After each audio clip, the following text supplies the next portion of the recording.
Hello guys, and welcome back to my channel. Today I want to cover the Spellbreaker again. It's the support build. It was buffed in the latest patches, so it received several buffs, which were kinda nice. This build was already really strong in my opinion. It's one of my favorite builds, and also it received some condition cleanses, buffs, also some quickness, some reset on the F1s and some healing modifiers, and I will cover them all in this video. This is the build I've been using. This class has basically the same role as the Scourge, provide barriers and supports to your allies, and mainly strips the enemies, bring strips to the enemies, remove their boons. This class has a lot of boon removals, especially if played well and with the Dagger, and if you manage to hit the Dagger F1 you will notice it. And also we can provide way more healing compared to Scourge, which provides basically 0 heals, but the Scourge maybe can provide more barriers. This build instead can provide basically permanent resistance, a lot of boon strip, and we have the bubble, which is one of the best elite in the game. And if you don't like the bubble, you can also go for the battle standard.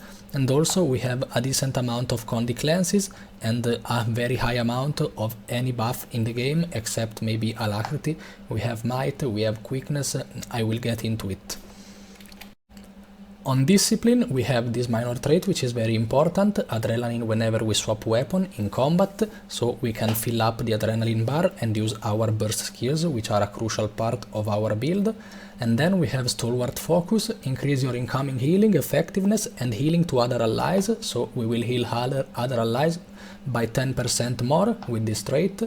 Then we have weapon swap, happens in 5 seconds instead of 10 seconds, which is huge, so we can benefit from this trait. Wo's cooldown is 4 seconds, so each weapon swap is basically free 5 adrenaline. Then we have doubled standards, banners grants resolution to allies when they are dropped, pulsing boons applied through banners last longer, 50%, so we don't need a lot of boon duration because this one is already maximum resistance cap, because we run this trait mostly because of this banner here, and also the other 2 traits are kinda useless. And then we have heightened focus, we gain quickness and we recharge our burst skills when we strike a foe that is below the health threshold. This will also include the F2, so you will recharge your F1 and F2, and this is especially important on the Spellbreaker as a trait because you have 2 burst skills instead of 1. And also gain increased outgoing healing when you strike with a burst skill based on adrenaline spent, so we will get an additional healing to our allies to a maximum of 15% healing. On tactics we have a really good mechanic which was also boosted in the latest patches. It was the main focus of the latest patches. So we have here marching orders, periodically gain soldiers focus. You basically get this soldier's focus once every 10 seconds, and hitting with a burst skill expands soldier focus to grant might to nearby allies. So basically without any traits we get this soldier's focus every 10 seconds, we use a burst skill, we expand that soldier's focus and give some might to allies. So this is not super good, but with the traits we choose we can really bust this up by a lot. We have Soldier's Comfort, Soldier's Focus, heals affected allies and grant them protection. So it's a lot of protection and a lot of healing. As you can see, it's like 2k.5 without counting the modifiers, so it's probably more closer to the 3k mark. And then we have Shake It Off here, Shrug It Off. Basically we will use Shake It Off when we use a healing skill, and also when we remove a damaging conditions from an ally we also heal them, which is very important because as you can see it's like 600 healing per every condition, per every damaging condition we remove. The damaging conditions are burning, bleeding, poison, confusion, basically everything that is not chill, cripple, immobilize, weakness, blindness and so on. And then we have this other really important trait, Martial Cadence, Soldier's Focus, grant boons to affected allies and removes conditions from them. So when we expand this Soldier's Focus we will grant quickness, AoE quickness for 2 seconds and 1/4, which is huge. Almost no class can give quickness in War vs World except a bit the Firebrand and the Chronomancer. but the Chronomancer fell off the meta because it was nerfed too much, I think. And also, most importantly, we will refresh Soldier's Focus when we swap weapons. So we have the weapon swap every 5 seconds. This trait has a 4 seconds cooldown, similarly to the Versatile Rage. So we can get Soldier's Focus from this trait passively once every 10 seconds. Then we can swap weapons and we will get an additional stack of Soldier's Focus. And then we can expand it with the burst skills. And if we swap weapons again, we will expand the additional stack of Soldier's Focus, and we will also expand additional quickness on our allies, remove conditions, and healing, and might, and protection here. On Spellbreaker, we run No Escape, Disease and Stuns inflict Immobilize. The other 2 traits are useless on this build, and we have a Daze on the F2, and also a Daze on the skill 3 on the Dagger, but it's really hard to hit. And then we have Dispelling Force, Dazes, Stuns, Pulls, Knockdowns, Knockbacks and Launches, remove boons, so basically every CC we provide onto the enemy will remove a boon from them, but this only happens if the enemy has no stability. If they have stability, this trait will not proc, and our CC will just remove 1 stack of stability like any other class. Instead, if they have no stability, we will CC them and remove a boon from them. Then we have Loss Aversion, removing boons from a foe deals damage and gives you adrenaline, and it's unblockable. The damage is basically 0, but we need the adrenaline to spam our F1 and F2. Then we have this trait which is really important, Attacker's Insight. We don't really need the power, precision and ferocity on this build, but we will get full counter to refresh all burst skills on hit.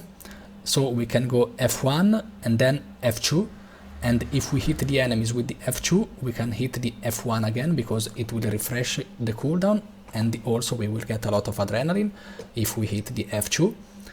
And then if this minor trait here will be used synergizing with this one, the Heightened Focus, which will reset the F1 and the F2 again, we could go F1, F2, F1, and then this procs, maybe, if we are lucky and we hit an enemy below 50% health, we will reset F1 and F2 again, so we can F2, F2, F1, F2, F1, sorry, and then F2 again, and the F2 will reset the F1 again. So we can basically use like 5 or 6 burst skills in a matter of seconds, and that I will show you later in the clips. And then we have as a last trait Enchantment Collapse, removing a boon from a foe causes all nearby foes to lose additional boons, and this is really strong because it's unblockable, and whenever we remove a boon from an enemy, we will remove an additional boon from enemies, and this will synergize properly with this one, which is the CC removing a boon. So we CC a guy, he doesn't have stability, we remove 1 boon, and we will remove an additional boon from 5 enemies around him. And also this trait synergizes properly with the Superior Sigil of Nullification, which I run on staff. Remove a boon from a foe after striking from its flank or when they are defiant. So we will remove 1 boon from enemies, and this will proc, and we will remove 1 additional boon from 5 other enemies. So Superior Sigil of Nullification is maybe not the best sigil in general, but on this build I think it's really profitable to use because you remove like 6 boons at the cost of 1 sigil. The gears are pretty easy. Everything is on Minstrel, of course. Ignore the infusions, I use them because I have them on other builds. Then we have Superior Rune of the Monk because this build will heal a lot and you will notice it. We have Dagger and Warhorn. Dagger, Superior Sigil of Life, Warhorn, Superior Sigil of Transference. And then on the staff we have Superior Sigil of Transference again and Superior Sigil of Nullification, as I showed earlier. Every trinket is on Minstrel again, and the relic is Anti-Toxin. Maybe it's not the best relic, but I want to keep up with the condition cleanses because this build doesn't provide many condition cleanses. Like basically you are inferior, you are like lower condi cleanses compared to Druid, Tempest and Scrapper, but I think you can beat the Firebrand, the Scourges by a lot. So I think this one could be worth it, but if you see you don't need additional condi cleanses, you could go for the Relic of the Monk, which is additional healing again, and it synergizes properly with your other healing skills, and you have basically 10% free healing more to allies. It's up to you, they are both very good. The utility skills are to the limit. It will increase our endurance by 100, so basically we will double dodge. You see, I have 0 endurance, I press it, full endurance on myself and also on our allies, 5 targets around me, so it's basically 2 free dodges for everyone. Then the healing is a lot, it's just on ourselves, but most importantly, if we use this in combat, we will get maximum adrenaline. Like, it works also if you are not in combat, of course. You can see your adrenaline filling up, but if you are not in combat, you will quickly lose it and you won't manage to use your burst skills. So always use this in combat. You can also use it at the start of the fight as soon as you get in combat, so you can get the full adrenaline and be ready to spam your F1 and F2. Then we have the Banner of Tactics. It was buffed a bit on the cast aspect, and you drop it. Free super speed for everyone on the initial cast, and also 5 stacks of stability, and also it's a stun break when it lands on the ground, and it will also pulse resistance on the ground on this big AoE.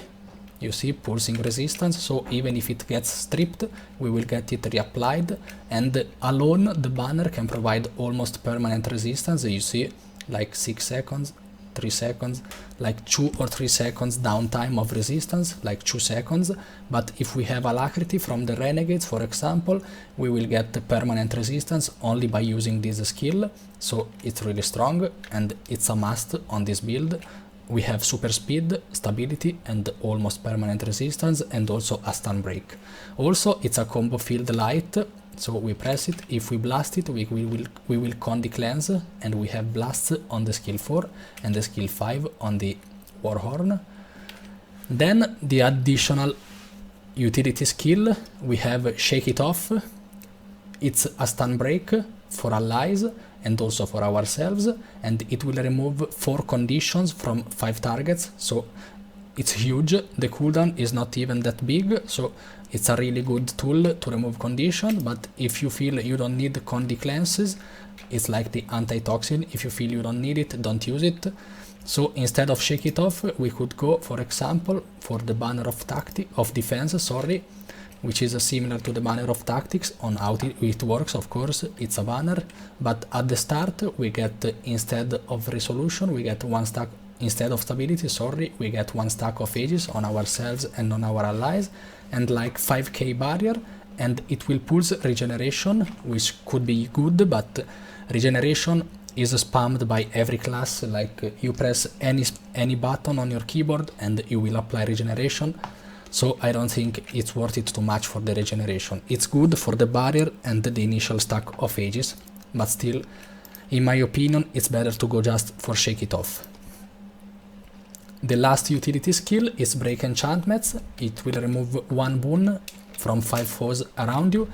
It's unblockable, and also it will proc, of course, this trait here, so we will remove 2 boons basically. You press it, it's almost instant around you, and it's a big AoE around you, unblockable, very easy, 15 seconds cooldown, which is really low, so it's super strong. Then, as the elite skill, we can go for Winds of Disenchantments, which is this big bubble, which removes 1 boon per enemy, maximum 5 enemies. It's unblockable, of course, it will synergizes very properly with Enchantment Collapse. It has a big cooldown, but still it's okay. And then also it will provide a debuff on the enemies called Disenchantments. Incoming boon duration is reduced by 33%, so if they would apply a stability for 10 seconds, they will instead apply the stability for 6.6 seconds. So this is a really strong skill, but some Zergs, some people don't like this, and they prefer to go for the battle standard, which is the tool used to revive allies or to stomp enemies. It's up to you. You drop it on the ground and you stomp the enemies or revive allies, or both of them. So it's up to you. They are both really strong. I would say 60 Winds of Disenchantments, 40 War Banner. The staff skills, we had a buff on the last chain on the out attack. Basically, our auto attack now, you see the third chain will spin around us and it will provide healing to allies instead of just applying regeneration. Like, you will not apply regeneration, but only the healing. Then we have the skill 2, which is an adrenaline generator, which is 5 adrenaline if we hit another ally, and also a lot of healing, might, fury, and the cooldown is pretty low, 8 seconds, and it's also good as a mobility skill. The skill 3 is another big mobility skill, but it's a bit slower. It will provide protection, ages, 3 stacks of unblockable on the allies, and a huge heal, like 4k heals, without counting the modifiers, and also weakness on the enemies. The skill 4 is a pull, very similar to the skill 5 on the Greysword, on the Reaper and Scourge, but this one is a bit worse. Smaller range and a bit slower, but it's okay. So this is a CC, and if you CC an enemy, you will remove 1 boon from them, and also you will proc this one.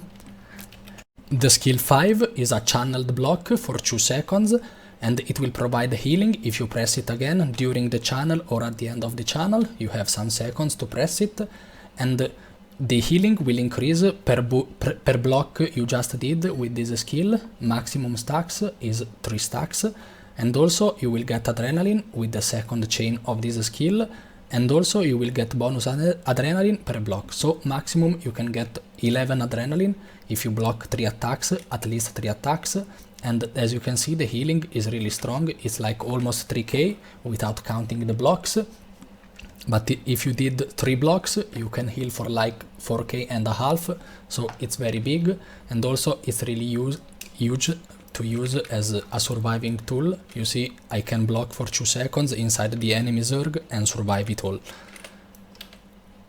On the Dagger, we have the auto attack, which is kinda useless, we never use it. Skill 2, same. Skill 3, same, basically. You have mobility on the skill 2, but it's like really slow and single target. We use the Dagger for the F1, I will cover it in a second. And then we have the Warhorn. Skill 4 will provide swiftness and quickness, and also remove cripple, chill and immobilize, and will be also a combo finisher blast, so this is especially strong on water fields or light field, as I already showed. And then the skill 5, Call of Valor, remove conditions from allies and grants them vigor. So we remove 3 conditions from allies, grant them vigor, and like 4k and a half barrier, which is huge, and this is an additional combo finisher blast. The cooldown is the same, 20 seconds, so you can also always use them on pair together, basically. And I recommend to use first the skill 4, because it will remove first the cripple, chill and immobilize, and then you can remove 3 additional conditions by pressing the skill 5. Otherwise, if you use the skill 5 first, you can remove cripple, chill and immobilize with the skill 5, then you would use the skill 4 to remove cripple, chill and immobilize, but you just remove them with the skill 5, so you would waste 3 condition cleanses. Always go for skill 4 and then 5, never the opposite if possible. The F1 on the Dagger is a leap in front. It will remove 3 boons from a single target, and it's unblockable. And also, of course, sorry, I failed it. Of course, if you proc it on the enemy, you will remove 1 additional boon on 5 enemies around the target because of this trait called Enchantment Collapse. So let's see it. You see, F1, I would remove 3 boons from this guy and remove an additional boon from 5 enemies around that. Then, instead of the staff, we have the F1, which is a big healing skill. Like, the healing is not huge, but it's a big radius, big range. So you press F1 and you deal damage in front and heal around you and provide regeneration on allies and weakness on the enemies. And then we have the F2, which is this channeled block. It's basically an evade of an attack. It's unblockable. It will grant you stability, 1 stack, and if we get hit, we will unleash damage around us, and if this damage damages any enemy, we will refresh the F1 because of this trait. So always use F1, then F2 if you are sure the enemies will hit you, and you will hit them with the F2. So you can reset the F1 and you can press the F1 again, and I will show you in a second on the commentary. This is a slowed clip, so I can explain better and without pausing all the time. So here we are about to engage the enemies. I use my skill 4 to pull enemies in front of me. I am in range, so I can pull them if they have no stability. And I managed to pull this guy, and some guy evaded, some are immune, so I just removed 1 stack of stability, it's okay. And then I drop the banner of tactics on these locations, as you can see. You see, I drop the banner immediately after the pull. I drop it here because we are moving there and we will need the resistance. You see, I already have shield on me.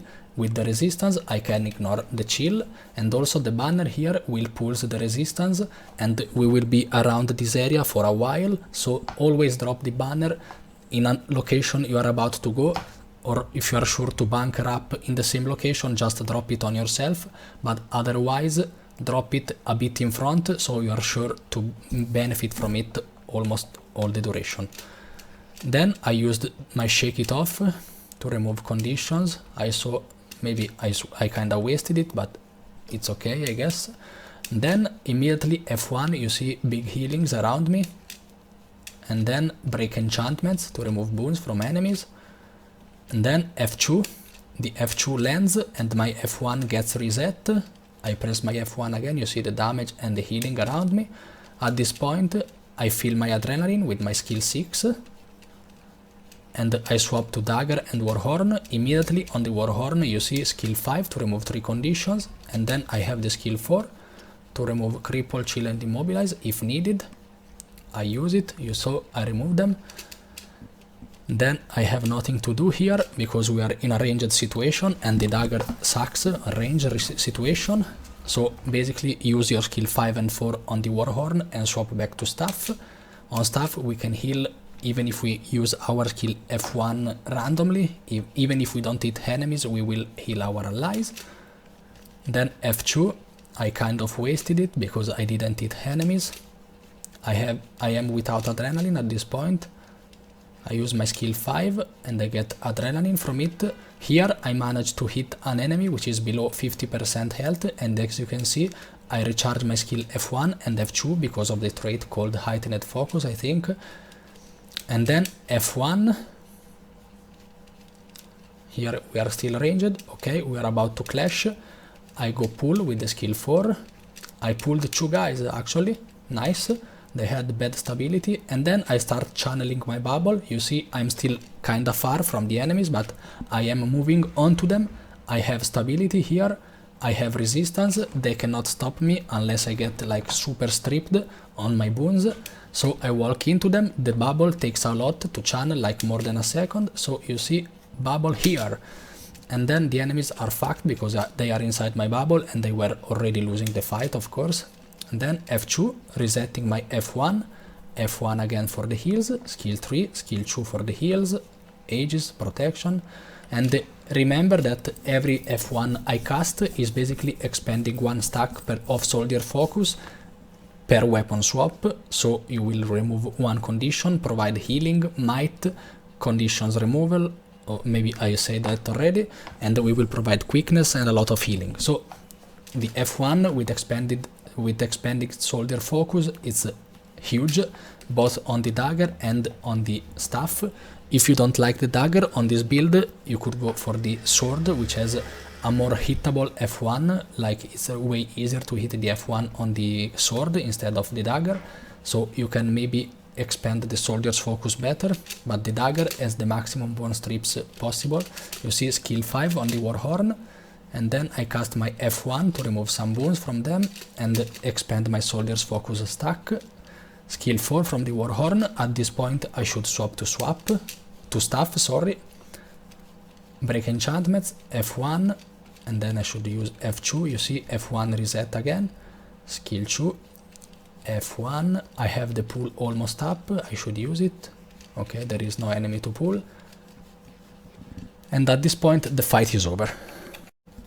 Okay guys, this was all for today's video. I hope you enjoyed it. As you can see, the Spellbreaker is really strong in the strips component, in the healing component. It is really decent in the condition cleansed, but still it cannot be considered a secondary support alone, because there are just Scrappers, Tempest and Druids which have like almost double the condition cleanses, but still you have CCs, strips, a lot of healing, permanent resistance, many barriers, adrenaline, so on, and also a lot of survivability. Please let me know in the comments if you already played this build from my channel before it was buffed, and if you like it and what you would like to see next. See you on the next video and have a great night. Bye bye!